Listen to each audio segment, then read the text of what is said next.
चलो बच्चों, आज की क्लास स्टार्ट करते हैं। हमने इसके पहले की क्लास में राष्ट्रपति के बारे में जानकारी प्राप्त की है। और देखो, राष्ट्रपति से आपके वर्तमान समय में काफी अच्छे क्वेश्चन आते हैं। सेकंड ग्रेड का भी पेपर हुआ है, वहां से भी काफी अच्छे क्वेश्चंस हैं। तो हम बिल्कुल एक एक बारीक से हम उसको पढ़ेंगे। अगर इसके पहले की आपने क्लास नहीं पढ़ी है तो बिल्कुल आप यूट्यूब चैनल पे जाके देख सकते हैं। बिल्कुल निशुल्क आपको मैं पढ़ाता हूं, ये आपको अच्छी तरीके से पता है। चलो स्टार्ट करते हैं। अब हम जो राष्ट्रपति पढ़ेंगे वो विद एक एक आर्टिकल राष्ट्रपति का पहले पढ़ेंगे, इसलिए आप समझने का प्रयास करना। इसके पहले की क्लास में हमने राष्ट्रपति क्या होता है इसके बारे में संपूर्ण जानकारी हमने प्राप्त कर ली थी। अब आज जो पढ़ेंगे वो सबसे पहले पढ़ेंगे हम आर्टिकल 52 के बारे में। आर्टिकल 52 क्या बोलता है?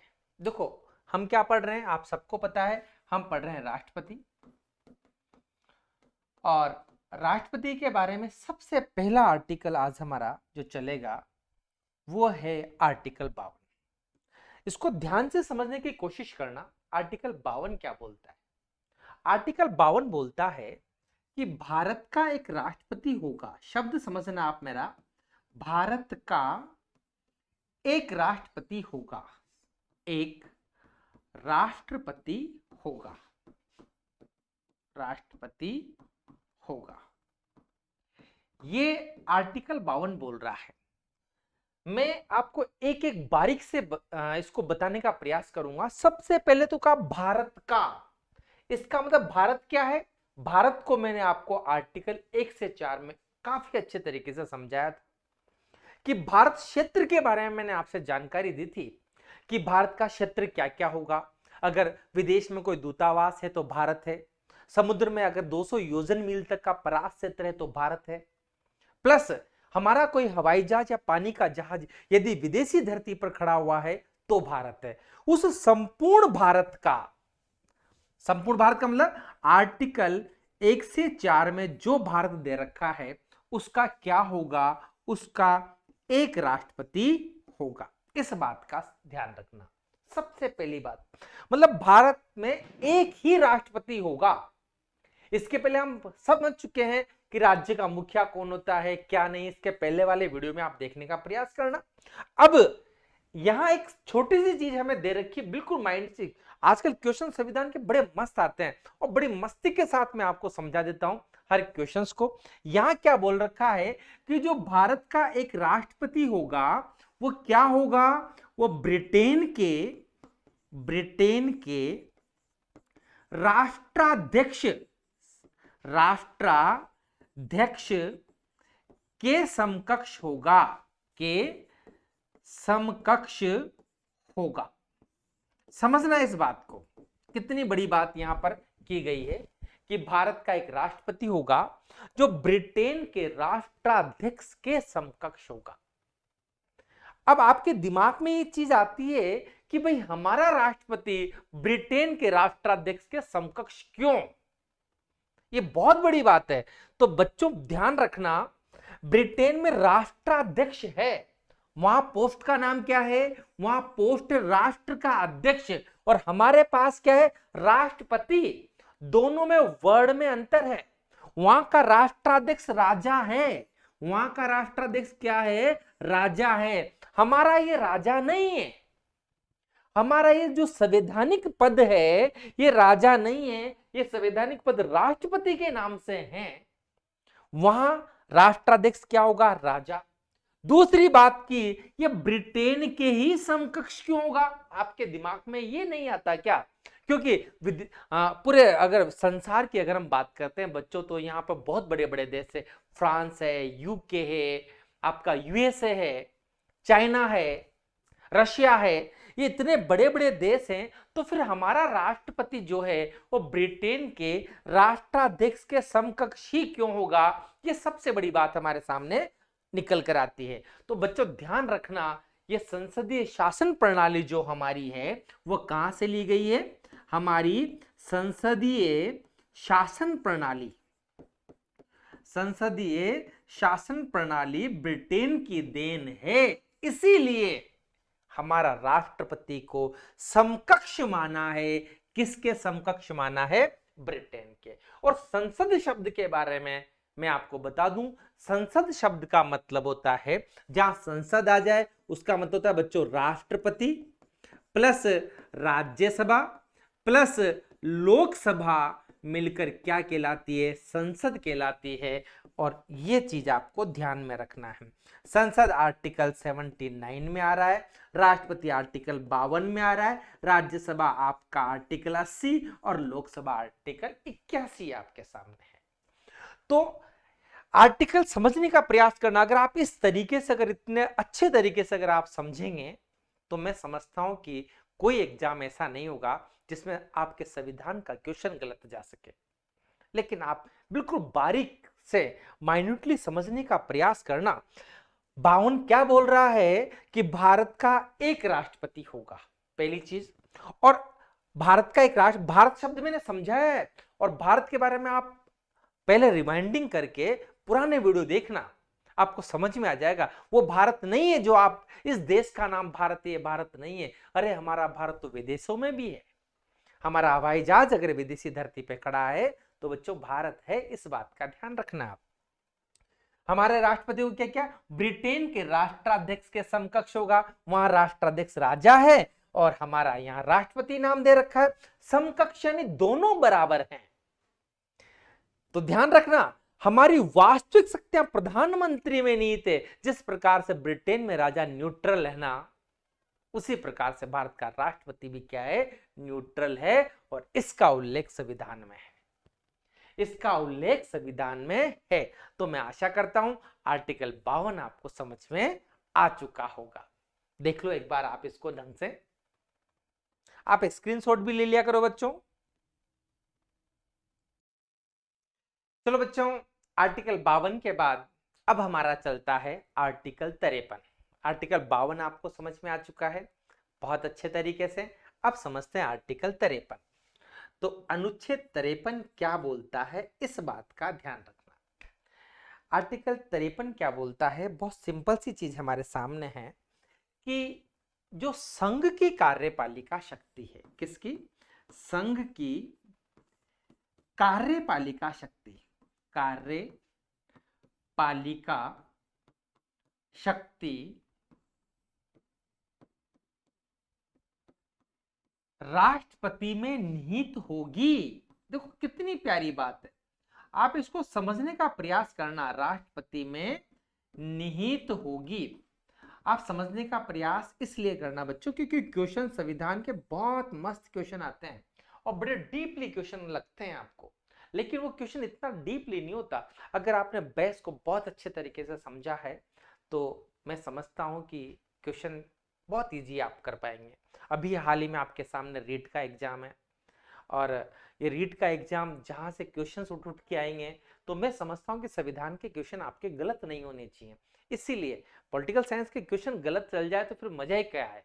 इसलिए ध्यान रखना, आप संघर्ष को बनाए रखना, मेहनत करते रहना, इस बात का ध्यान रखना। और मैं आपके साथ हूं।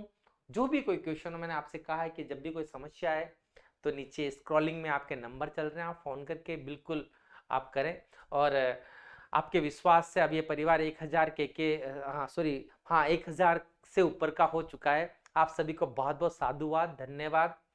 और ऐसा ही प्यार आपका बना रहना चाहिए, मैं आपसे इतनी ही गुजारिश करता हूं। चले बच्चों, क्या बोल रहा है कि संघ की कार्यपालिका शक्ति राष्ट्रपति में निहित होगी। मतलब संघ में देखो सरकार के 3 अंग होते हैं, कार्यपालिका, व्यवस्थापिका और न्यायपालिका। व्यवस्थापिका जो होती है बच्चों, वो एक प्रकार के नियम बनाती है। कार्यपालिका उन नियमों को इंप्लीमेंट के लिए लाती है, मतलब उन नियमों को लागू करती है। और न्यायपालिका दंड का प्रावधान रखती है, मतलब कानूनी की व्याख्या। दंड का प्रावधान तो मैं नहीं बोलना चाहूंगा कि किसी भी प्रकार के संविधान की व्याख्या करनी है, नियम की व्याख्या करनी है, तो ये व्याख्या करने का काम कौन करेगी, न्यायपालिका।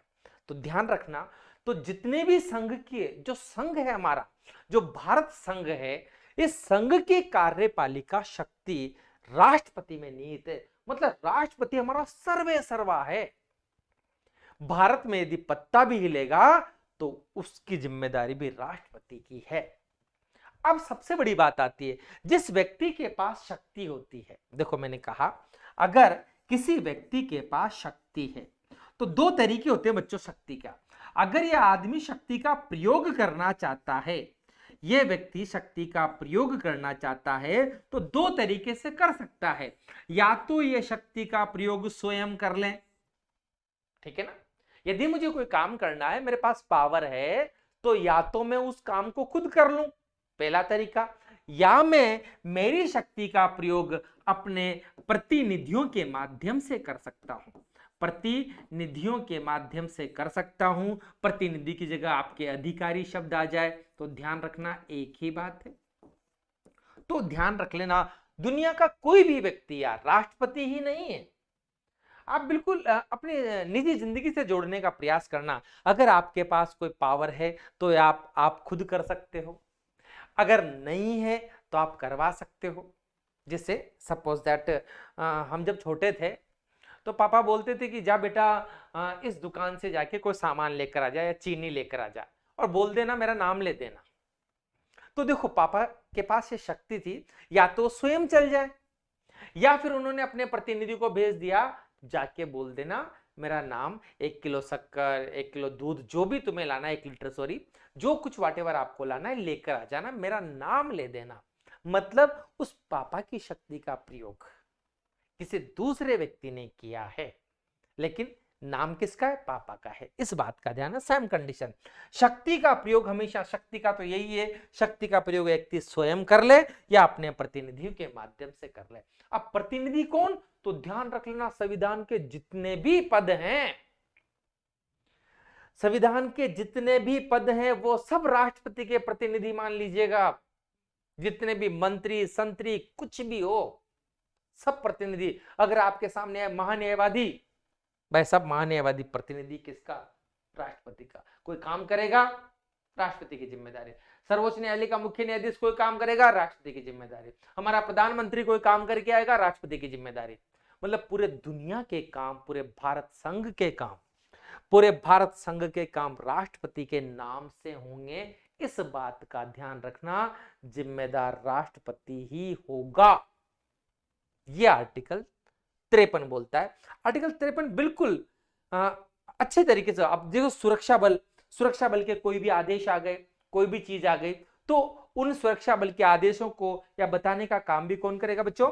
राष्ट्रपति ही करेगा। इस बात का ध्यान रखना। जितने भी बड़े सुरक्षा बल हैं आपके, तो सर्वोच्च समादेश मतलब सबसे बड़ा आदेश राष्ट्रपति का ही है। राष्ट्रपति युद्ध की घोषणा कर सकता है, राष्ट्रपति युद्ध की घोषणा कर सकता है, युद्ध को बंद करवा सकता है। तमाम प्रकार की शक्तियों का प्रयोग राष्ट्रपति करता है। राष्ट्रपति या तो स्वयं करेगा या प्रतिनिधि के माध्यम से करेगा। यह आर्टिकल 53 बोलता है। कोई भी क्वेश्चन आता है गलत नहीं जाना चाहिए। ये बहुत इजी तरीके से मैंने आपको समझा दिया है, इस बात का आप ध्यान रखना। तो ये समझ में आ गया होगा। अब बच्चों पढ़ते हैं हम आर्टिकल 54। थोड़ा सा ध्यान देने की कोशिश करना। आर्टिकल 52 बहुत इजी था, आर्टिकल 53 बहुत इजी था। अब आता है आर्टिकल नंबर 54, और आर्टिकल 54 है राष्ट्रपति का निर्वाचन। आर्टिकल 54 है राष्ट्रपति का निर्वाचन। ये समझने का पूरा प्रयास करना, राष्ट्रपति का निर्वाचन, क्योंकि यहां से अगर ये समझ लिया तो आपके क्वेश्चंस गलत नहीं जाएंगे। और आजकल बहुत अच्छे अच्छे क्वेश्चंस यहां से देते हैं। बड़ा डीपली से क्वेश्चन आजकल संविधान के होने लग गए, पॉलिटिकल साइंस के, राज्य व्यवस्था के बहुत डीपली क्वेश्चन है। तो आप इन क्वेश्चंस को बहुत इजीली तरीके से समझने का प्रयास करना। देखते हैं राष्ट्रपति का निर्वाचन। अब सबसे बड़ी बात आती है राष्ट्रपति के निर्वाचन की। तो राष्ट्रपति का जो निर्वाचन है बेटा, क्या इसमें भारत की जनता भाग लेती है? सबसे बड़ा क्वेश्चन, क्या राष्ट्रपति के निर्वाचन में भारत की जनता भाग लेती है? तो 99% बच्चों का एक ही आंसर होता है कि नहीं सर, हमने तो कभी राष्ट्रपति का चुनाव में वोटिंग नहीं की है, राष्ट्रपति को हम नहीं चुनते हैं सर। तो ध्यान रखना बच्चों, यही गलत हो जाता है मामला, क्योंकि राष्ट्रपति जो है ये गणतंत्र शब्द की एक बहुत बड़ी व्याख्या लेकर आपके सामने आता है। गणतंत्र का मतलब क्या होता है? अभी गणतंत्र दिवस आने वाला है, आज मकर संक्रांति है और आगामी कुछ दिनों में गणतंत्र दिवस हम मनाएंगे। बड़े हर्ष उल्लास का विषय होगा। तो बच्चों, मैं पूछना चाहता हूं आज आपसे कि गणतंत्र का मतलब क्या होता है। कई बच्चे गणतंत्र और लोकतंत्र में फर्क नहीं कर पाते हैं। आज मैं आपको बताऊंगा गणतंत्र और लोकतंत्र में फर्क क्या है। मैं लिख देता हूं एक तरफ गणतंत्र और एक तरफ लिख देता हूं बच्चों लोकतंत्र।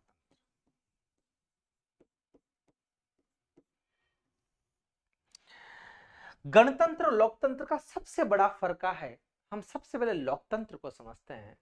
जो लोकतंत्र है, इस लोकतंत्र की परिभाषा सबसे पहले अब्राहम लिंकन के द्वारा दी गई थी। अब्राहम लिंकन अमेरिका के प्रेसिडेंट रहे हैं।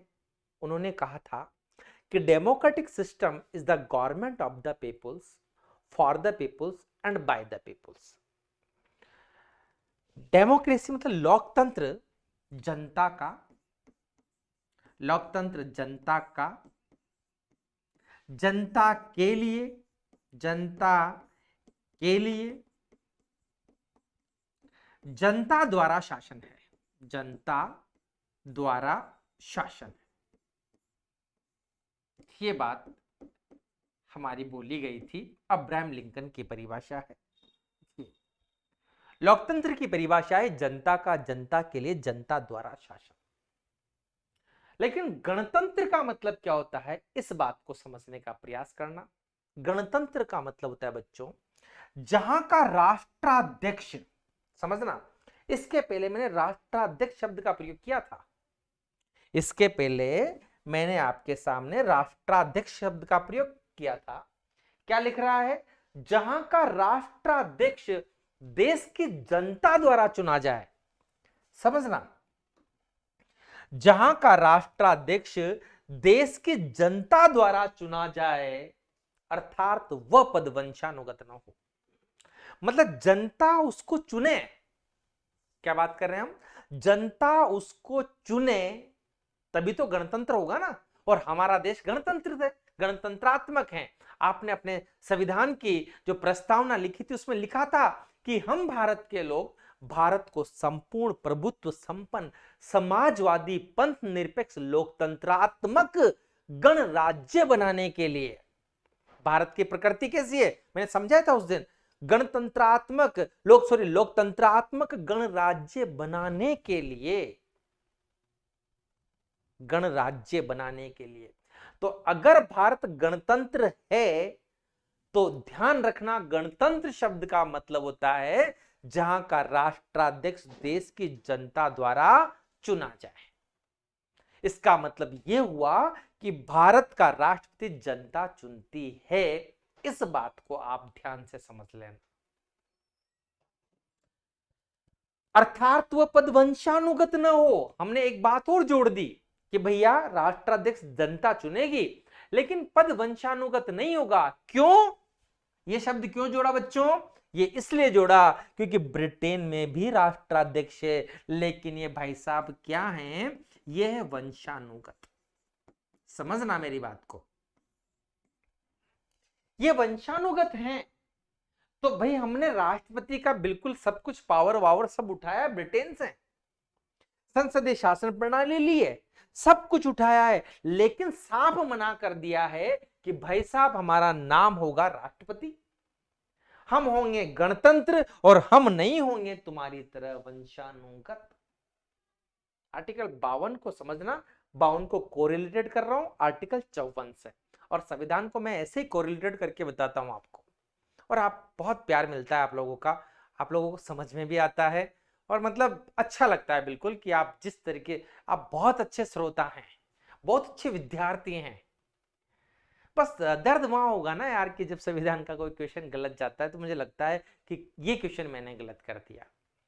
जबकि संविधान के क्वेश्चन गलत होते ही नहीं है बेसिकली। तो बस थोड़ा सा आपने अगर ढंग से समझ लिया ना तो क्वेश्चन बहुत अच्छे तरीके से आप कर पाते हैं। समझते हैं वापस मैंने क्या कहा, ये वंशानुगत है भैया, हमारा राष्ट्रपति वंशानुगत नहीं होगा। इसलिए गणतंत्र जो फ्रांस की परिभाषा है, फ्रांस से हमने लिए गणतंत्रात्मक व्यवस्था, क्या लिख रखा है, जहां का राष्ट्राध्यक्ष देश की जनता द्वारा चुना जाए। जहां का मैं लिख देता हूं परिभाषा, जहां का राष्ट्राध्यक्ष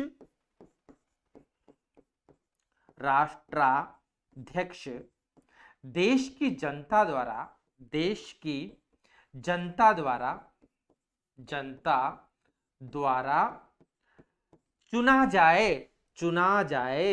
चुना जाए मतलब निर्वाचित हो, चुना जाए, अर्थात या और वह पद वंशानुगत न हो, वह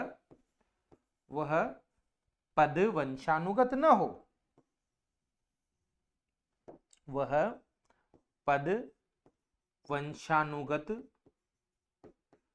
वंशानुगत न हो।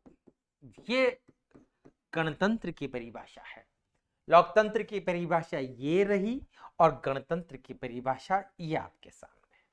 परिभाषा देखना, जहां का राष्ट्राध्यक्ष देश की जनता द्वारा चुना जाए मतलब निर्वाचित हो। तो अब आपके सामने ये क्वेश्चन क्लियर हो चुका है कि भाई राष्ट्रपति के निर्वाचन में देश की जनता भाग लेती है, ठीक है ना। फिर आपके दिमाग में साहब हमने तो कभी चुनाव किया ही नहीं, हमने कभी वोटिंग की ही नहीं राष्ट्रपति की, फिर आप कैसे कह रहे हैं। तो मैंने आपको समझाया ये, अब आगे समझाऊंगा कि जनता कैसे भाग लेती है। इसको देखने का हम आगे प्रयास करते हैं, देखते हैं। देखो बच्चों, हम कर रहे हैं राष्ट्रपति का निर्वाचन, और राष्ट्रपति के निर्वाचन में मैंने कहा कि भारत की जनता इसके निर्वाचन में भाग लेगी। ये भारत की जनता है, भोली भाली जनता है, ये राष्ट्रपति के निर्वाचन में भाग लेगी। इन जनता ने चुना, इस जनता ने चुना प्रत्यक्ष रूप से किसको बच्चों, सांसद को चुना। किसको चुना बच्चों, विधायक को चुना। इस जनता ने प्रत्यक्ष रूप से सांसद को चुना। सांसद संसद के सदस्य को बोलते हैं और विधायक विधानसभा के सदस्य को बोलते हैं। और आपने डेफिनेटली ये आप जानते होंगे कि सांसद के निर्वाचन में अगर आप 18 साल के हैं तो आपने सांसद के चुनाव में भाग लिया होगा, सीधे लिया होगा, बिल्कुल वोटिंग की होगी। अच्छा, मतदान आपका अधिकार है, ये मौलिक अधिकारों में शामिल मान लीजिएगा, मानवीय अधिकार है आपका मतदान करना। इस अधिकार से आपको कोई वंचित नहीं कर सकता है, इस बात का भी आप ध्यान रखना। आपने विधायक के चुनाव में भाग लिया होगा, विधायक को चुना होगा, और अगर आप कोटा के निवासी हैं तो आपके सांसद जो हैं वह इस देश की सबसे बड़ी पाठशाला के मॉनिटर मान लीजिएगा, आप उनको प्रतिनिधि हैं, श्रीमान ओम जी बिरला, जो हमारे लोकसभा अध्यक्ष हैं वर्तमान में, वो कोटा की धरती से हैं। उन्होंने इस कोटा का मान पूरे भारत में एक मतलब मैसेज दिया है, कोटा का नाम पहुंचाया है। ध्यान देना, कोटा शैक्षणिक नगरी है। आप सभी जितने भी श्रोता सुन रहे होंगे, किसी भी आप राज्य के हैं, किसी भी जिले से संबंधित हैं, तो ध्यान रख लेना, ओम बिरला के चुनाव में कोटा की जनता ने प्रत्यक्ष रूप से भाग लिया। आपके यहाँ भी बेसिकली सांसद रहे होंगे, आपने भी किसी न किसी सांसद को आपने बिल्कुल डायरेक्ट वोटिंग की होगी अगर आप 18 साल के हैं। और अगर मेरी क्लास कोई पढ़ रहा है, कोई सुन रहा है, तो सब 18 साल के हैं, क्योंकि आप कंपटीशन की तैयारी कर रहे हैं, और कंपटीशन की तैयारी करने वाला मैं समझता हूँ जो भी टावर होंगे वो 18 साल के प्लस के होंगे, क्योंकि 17 साल में तो हमारा 12वीं होता है। 12वीं के बाद अगर आप चाहे एसएससी की तैयारी करें, चाहे आरएस की करें, चाहे आईएएस की करें, सैट टेट मर्जी पड़े, सी टेट नेट जिसकी भी तैयारी करिए, और जहां कहीं भी संविधान आता है वो सभी बच्चा मेरा 18 साल से ऊपर का है। इसीलिए आप ध्यान रखना, यूपी वालों, एमपी वालों, कहीं के भी, हरियाणा वालों, जहां भी आप मेरा वीडियो देख रहे हैं, इस बात का ध्यान रखना, आप सांसद और विधायक को चुनते हैं। ये सांसद और विधायक ये राष्ट्रपति के चुनाव में भाग लेते हैं, राष्ट्रपति के चुनाव में भाग लेते हैं। तो बच्चों ये प्रत्यक्ष रूप से भाग लेते हैं। कैसे लेते हैं? प्रत्यक्ष रूप से। यहां भी आपने इनको कैसे चुना बच्चों? प्रत्यक्ष चुना, प्रत्यक्ष चुना। फिर आप कहोगे कि साहब आपने कहा कि भारत की जनता राष्ट्रपति के चुनाव में भाग लेती है, तो हां लिया ना बच्चों। कैसे लिया? इस तरीके से लिया। तो आप क्या शब्द का प्रयोग कर सकते हो? संवैधानिक शब्द लिख रहा हूं, परोक्ष। आप इसको समझने के लिए अप्रत्यक्ष शब्द का प्रयोग कर सकते हैं। तो कुल मिला के आप कह सकते हो कि भारत की जनता परोक्ष रूप से राष्ट्रपति के निर्वाचन में भाग लेती है। इसीलिए हमारा देश गणतंत्रात्मक है, जहां का राष्ट्राध्यक्ष देश की जनता द्वारा चुना जाए, अर्थात वह पदवंशानुगत न हो। इस बात का ध्यान रखना। हमारी जनता ने राष्ट्रपति के चुनाव में भाग लिया है।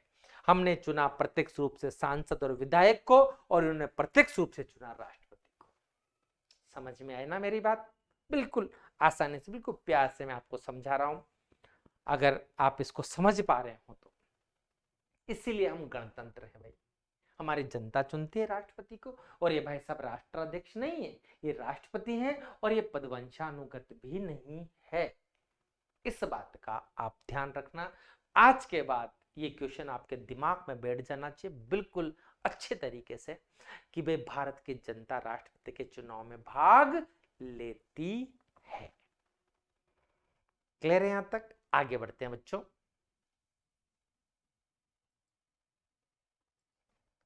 चलो अब देखते हैं हम कि इसके निर्वाचक मंडल को पूरा अच्छे तरीके से समझते हैं। राष्ट्रपति का निर्वाचक मंडल मैं लिख देता हूं, निर्वाचक मंडल, अर्थात इसके निर्वाचक मंडल में कौन भाग लेगा। तो मैंने आपको बता ही दिया कि निर्वाचक मंडल में कौन भाग लेंगे बेटा। एक तो लेंगे आपके सांसद और एक लेंगे आपके विधायक। ये इसके निर्वाचक मंडल के सदस्य होते हैं। ये दोनों ही इसके सीधे प्रत्यक्ष रूप से भाग लेते हैं। तो हम सबसे पहले समझते हैं सांसद को, फिर समझेंगे हम विधायक को। तो मैं आपके निर्वाचक मंडल में सबसे पहले आपको समझाना चाहूंगा, और ये समझाना चाहूंगा मैं आपको। सबसे पहले हम पढ़ेंगे संसद के दोनों सदनों के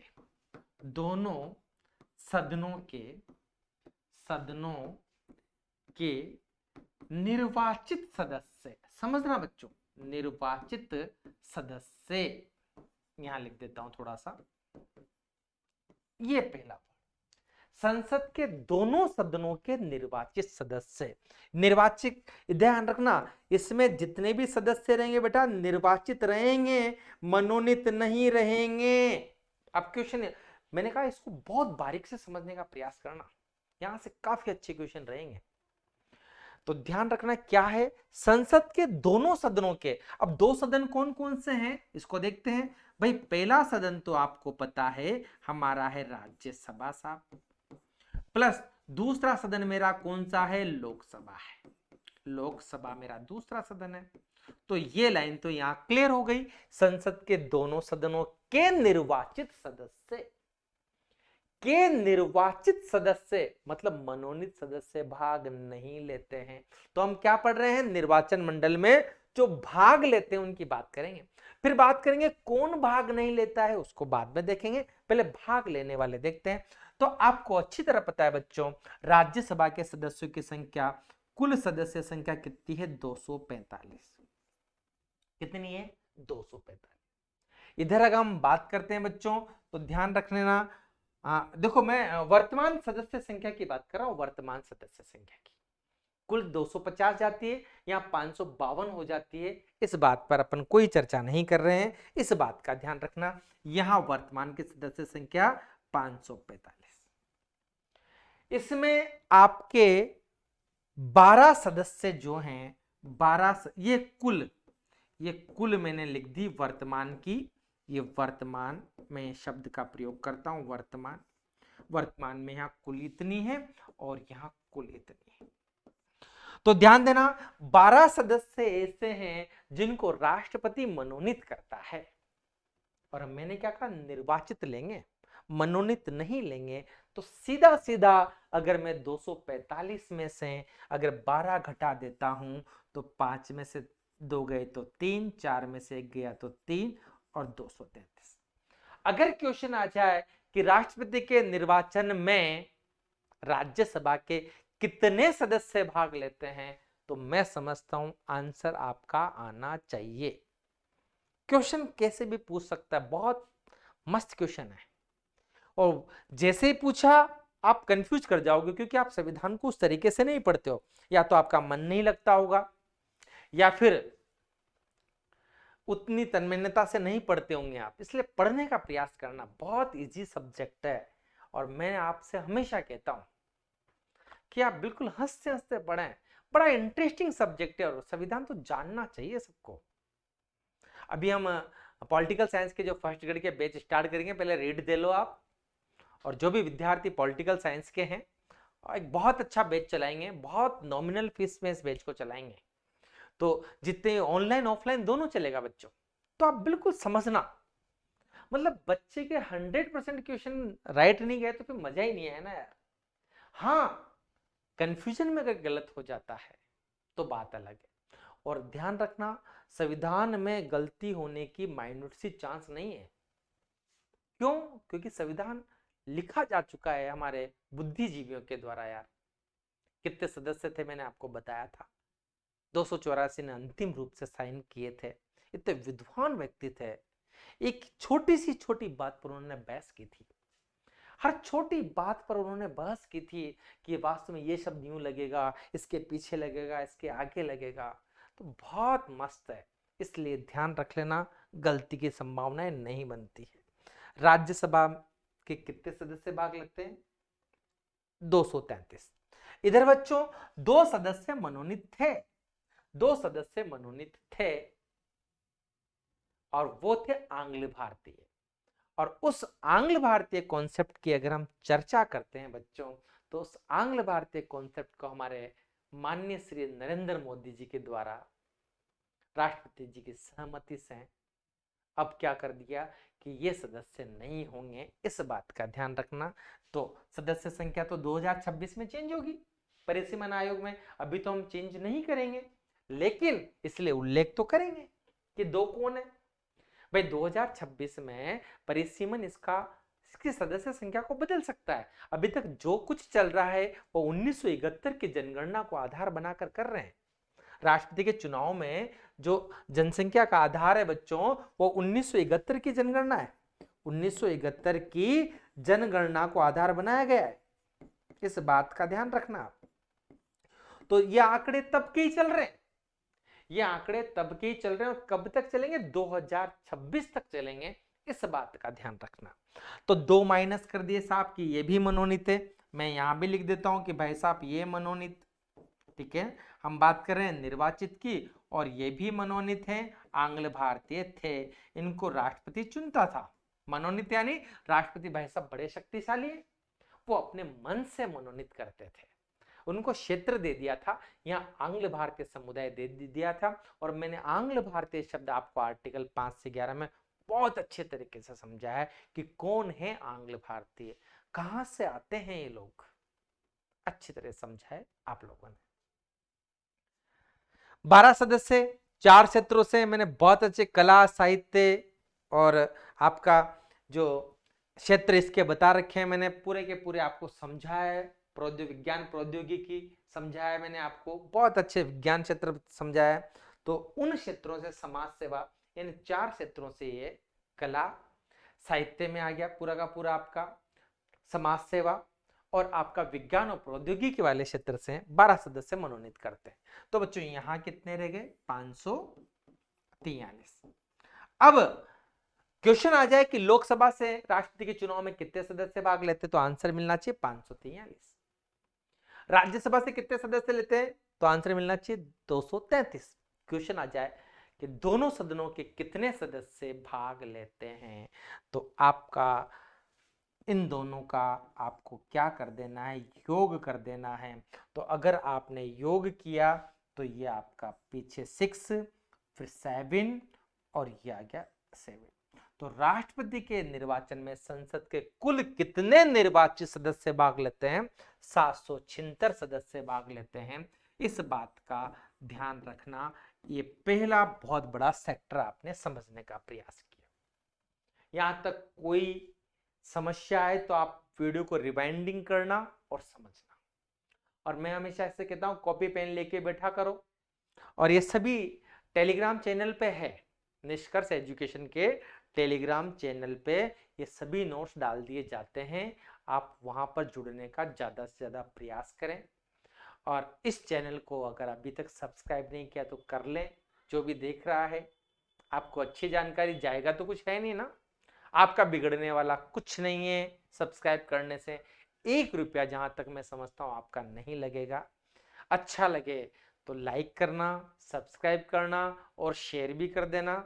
इसमें भी आपका एक धन नाम से कोई चीज आपकी नहीं लगेगी। तो आपकी जेब से तो पैसा मैं नहीं निकलवाऊंगा, मैं बिल्कुल आपकी सेवा ही करता हूं पूरी अच्छे तरीके से। और उसको आप समझने का प्रयास करना। हाँ, आपका प्यार जो मिलता है ना, बड़ा अच्छा लगता है। रीट के जब बच्चे जब आते हैं ना एग्जाम देकर, जब निकलते हैं वहां से, सर ये मिल गया, सर ये मिल गया, सर वो मिल गया, ऐसी खुशी लगती है कि जैसे अब हमने ही सब कुछ पा लिया हो, हमने ही सब कुछ पा लिया हो। ऐसा फील होता है अंदर से यार, मतलब जीने का मन करता है आप लोगों के साथ। जब आपका क्वेश्चन गलत होता है तो इतना दुख होता है जिसकी हद नहीं है। लेकिन जब क्वेश्चन मिलते हैं, मतलब मजा ही आ जाता है कि वास्तव में लाइन से क्वेश्चन मिल रहा है, बच्चा पढ़ रहा है, बड़ा प्यार देता है।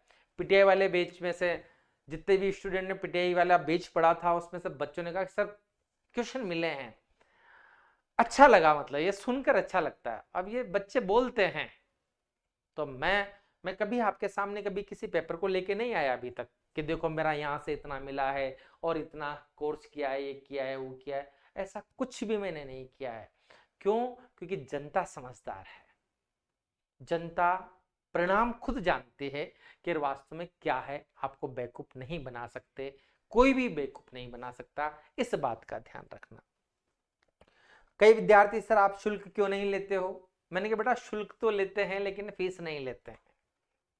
शुल्क तो लेते हैं लेकिन फीस नहीं लेते हैं। अभी शुल्क और फीस में क्या लोचा है, इस पे भी ध्यान रखना। शुल्क इतना सा कि सिस्टम पूरा मतलब चल जाए, बस इतना सा है। बाकी फीस के नाम पे आपकी फीस हमेशा 0 होती है। अभी आपके रीट के, अगर आप हिंदी और इंग्लिश और भी सब्जेक्ट के हैं विद्यार्थी, 199 में आपको 15 टेस्ट दिए जा रहे हैं। आप चाहे तो खरीदें वहां से। और 199 बहुत कम शुल्क है बेटा, बस वो मेंटेनेंस चार्ज मान लीजिएगा आपका। आपके लिए काफी अच्छे डिजाइन किए हुए हैं पेपर हैं, आपको रैंक का पता चल सकता है, काफी चीजें आप वहां से देख सकते हैं। और आप कोशिश किया करो कि आप उन पेपर को दो, क्योंकि उसको एक टीम लगाई थी यहाँ पे पूरी, उस टीम ने माध्यमिक शिक्षा बोर्ड की किताबों को उठा के क्वेश्चन उठाए हैं। आपके हर सेक्शन को उसने टटोला है, इसलिए बहुत अच्छी फ्रूटफुल होगी आपके लिए। बहुत नॉमिनल 199 के शुल्क में है आपका, इस बात का ध्यान रखना। चलें, यहां तक की स्थिति आपकी आ चुकी है कि संसद के दोनों सदनों के निर्वाचित सदस्य भाग लेंगे। संसद आपकी क्लियर है। कितने सदस्य भाग नहीं लेते हैं, ये क्वेश्चन आता है। संसद के कितने सदस्य राष्ट्रपति के निर्वाचन में भाग नहीं लेंगे हैं? तो ध्यान रखना 14 + 2 सॉरी 12 + 2 14 सदस्य भाग नहीं लेते हैं। इस बात का ध्यान रखना। 14 सदस्य ये भाग नहीं लेंगे। ये क्वेश्चन आरपीएससी कर चुकी है। आरपीएससी सेक्शन से बहुत क्वेश्चन कर चुकी है। यही पढ़े सब के सब क्वेश्चन आपका ये पढ़ा यहां पर। संसद के कितने सदस्य भाग नहीं लेते हैं? 14 सदस्य भाग नहीं लेते हैं। कितने सदस्य लेते हैं? 776 सदस्य लेते हैं। बहुत अच्छे क्वेश्चन है बच्चों, समझने का प्रयास करना। मेरी कोशिश रहती है कि अगर एक बार पढ़ लिया ना तो फिर दोबारा उसको रिवाइंडिंग नहीं करनी है। और मैं कई सालों से देख रहा हूँ बच्चे कोचिंग चेंज करते हैं यार। पढ़ाने वाले सब जगह बहुत अच्छे टीचर हैं। अगर अध्यापक आपके सामने खड़ा होकर पढ़ा रहा है ना, इसका मतलब कुछ तो है यार उनमें। हाँ ये हो सकता है कुछ अच्छे तरीके से डिलीवर्ड कर पाते हो आपको, कुछ नहीं कर पाते हो, लेकिन कंटेंट अगर किसी ने पढ़ा है ना तो वो इसीलिए खड़ा हुआ है, उसके अंदर दम है यार। शिक्षा देना छोटी मोटी बात नहीं है, उसके अंदर कंटेंट है भाई, वो दे रहा है। तो आप क्रॉस चेक, और आपको बेवकूफ कौन बना सकता है, नहीं बना सकता। इसलिए जहां कहीं भी पढ़ें बिल्कुल अच्छे तरीके से, और नहीं समझ में आए ना तो सर से पूछा करो आप कि सर प्लीज ये बता दें। कई बच्चे जयपुर पढ़ रहे हैं, सीकर पढ़ रहे हैं, पता नहीं कहाँ कहाँ जो बच्चे पढ़ रहे हैं, अपने टीचर से पूछो आप कि सर ये बता दीजिएगा, आपके सर उसको बताएंगे। अच्छा, कई बार कई केस के बारे में बच्चे पूछते कि सर ये केस इससे संबंधित है, जब मुझे कभी नहीं आता तो मैं बच्चे से ही कहता बेटा मैं कल देख के बताऊंगा। तुझे गलत बताने से, मेरी शान रखने के लिए अगर मैं तुझे गलत बता रहा हूं ना, तो मैं मतलब मेरे पैर पे कुल्हाड़ी मार रहा हूं, तेरा भविष्य खराब कर रहा हूं। और बेटा ये कमाई का धंधा नहीं है, ये तो ये कि सेवा है, इसको शिक्षा को सेवा क्षेत्र में जोड़ सकते हैं हम लोग। इस बात का ध्यान रखना, कमाना है तो कहीं और जाओ, यहाँ बच्चों का भविष्य सीधा डायरेक्ट आपसे अटैच है। हमारे माता पिता जब स्कूल ले गए थे तो यही कहते थे हमसे सबसे पहले कि साहब आपका ये, हाँ मतलब हड्डी हड्डी हमारी, चमड़ी चमड़ी आपकी, मतलब इस प्रकार का सौदा करके आते थे। जब जमा कराने ले जाते थे ना पिताजी हमें कक्षा 1 में जब जमा करा के आए थे स्कूल के अंदर, तो यही बोल के आए थे कि भाई साहब हड्डी हड्डी दे देना, चमड़ी चमड़ी आप अपने पास रखना, कुछ भी करो। इस बच्चे का कितना अच्छा विश्वास होता है। चलो बच्चों, आपको ये समझ में आया होगा यहाँ तक का टॉपिक।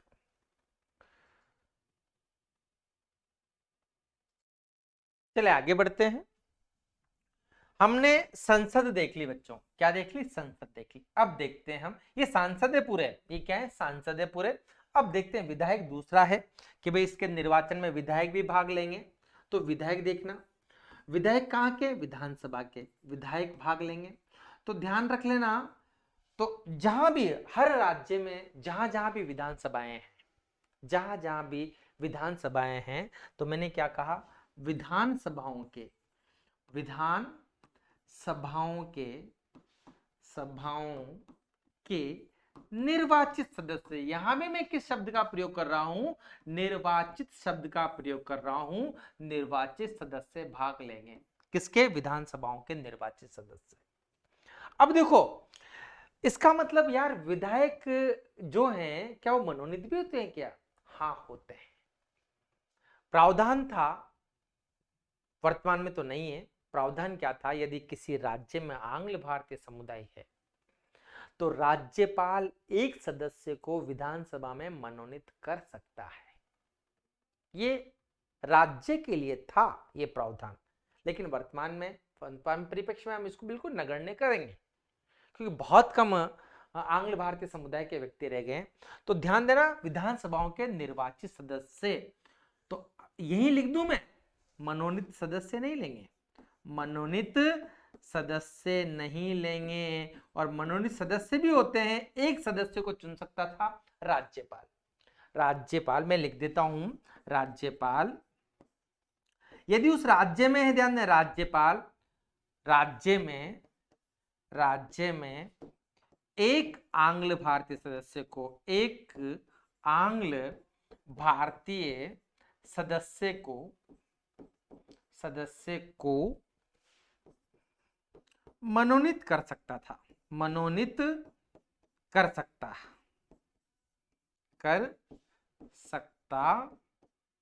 आई लगा देता हूं अब तो, और क्या है, मनोनीत सदस्य। अगर उस राज्य में आंग्ल भारतीय समुदाय का प्रतिनिधित्व, तो इस बात का ध्यान रखना, मैं लिखूंगा पूरी लाइन, अगर उस राज्य में आंग्ल भारतीय समुदाय का प्रतिनिधित्व हो, आंग्ल भारतीय समुदाय का प्रतिनिधित्व हो,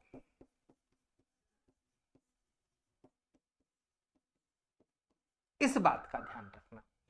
तो केवल देखो हर राज्य में अपनी अपनी विधानसभाएं होती है, तो यहां हम सदस्य संख्या की बात अभी नहीं करने वाले।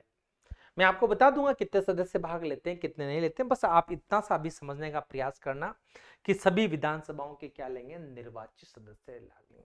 फिर आपके दिमाग में आता है कि साहब विधानसभाओं की बात कर रहे हैं, और ये कहां है, राज्यों की विधानसभा के बात, राज्यों की विधानसभाओं के निर्वाचित सदस्य। तो फिर आपके दिमाग में आता है कि साहब कि 2 केंद्र शासित प्रदेश सदस्य भी हमारे पास, दिल्ली और पांडिचेरी, यहां भी विधानसभाएं, तो क्या यहां के सदस्य भाग नहीं लेंगे क्या?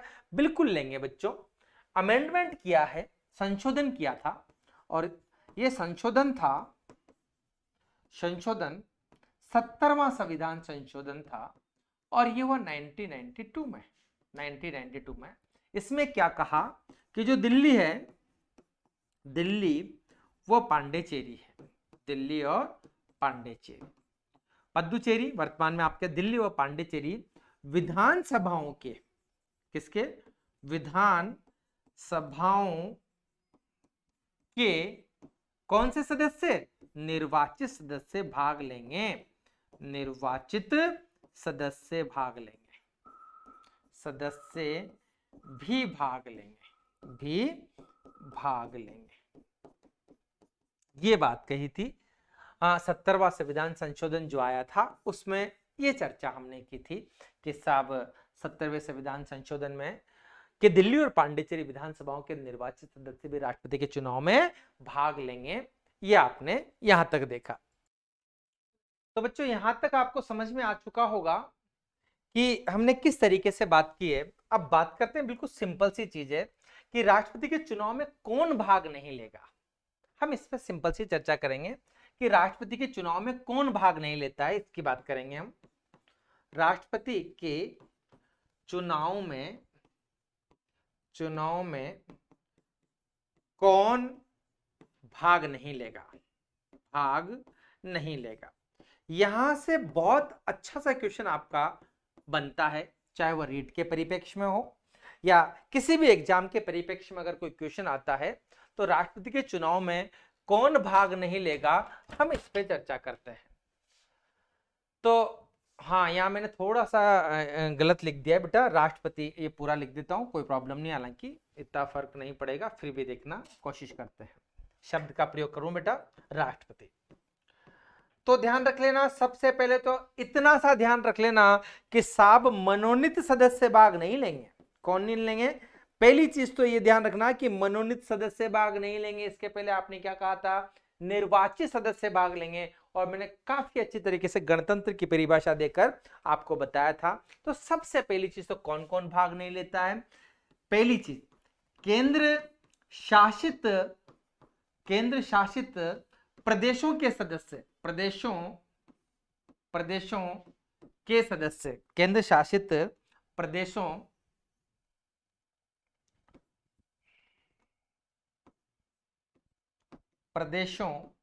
के सदस्य, पहली चीज ध्यान रखना।